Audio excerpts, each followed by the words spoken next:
అసలు బండి సంజయ్ గారు కాళేశ్వరం మీద మాట్లాడుతూ ఉంటే చాలా ఆశ్చర్యం అనిపిస్తా ఉంది. అసలు ఆయన అదృష్టం ఉండి ఫస్ట్ ఆఫ్ ఆల్ మన తెలంగాణలో ఉన్న ఒక మేధావి అయిన వినోద్ కుమార్ గారి మీద నువ్వు ఎంపీ గెలవడమే ఒక పెద్ద ఫ్లూక్. కరీంనగర్ జిల్లాలో ఫ్లూక్ లో గెలిచినావు, అయిపోయింది. నీ అదృష్టం మంచిగుంది, గెలిచినావు, అయిపోయింది. నేను ఒక్కటే అడుగుతున్నా, బండి సంజయ్ గారు ఇంతకు ముందు మా శ్రవణ్ కుమార్ గారు అన్నారు ఒక్కసారి అవకాశం ఇవ్వండి అని నువ్వు అడుగుతున్నావు అని. అసలు నీకేమైనా దిమాక్ ఉందా బండి సంజయ్? నీకు ఆల్రెడీ అవకాశం ఇచ్చిండు.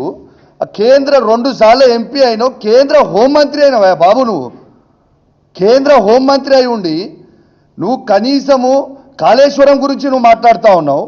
మా వినోద్ కుమార్ గారు కేసీఆర్ గారి నాయకత్వంలో హుజురాబాద్ నియోజకవర్గంలో కమలాపూర్ మండలంలో ఉప్పల్ బ్రిడ్జ్ రాష్ట్రం నుంచి కట్టే 45 కోట్ల రూపాయలతో కంప్లీట్ చేసి పెడితే 4 సంవత్సరాలు అవుతుంది వినోద్ కుమార్ గారు కంప్లీట్ చేసి.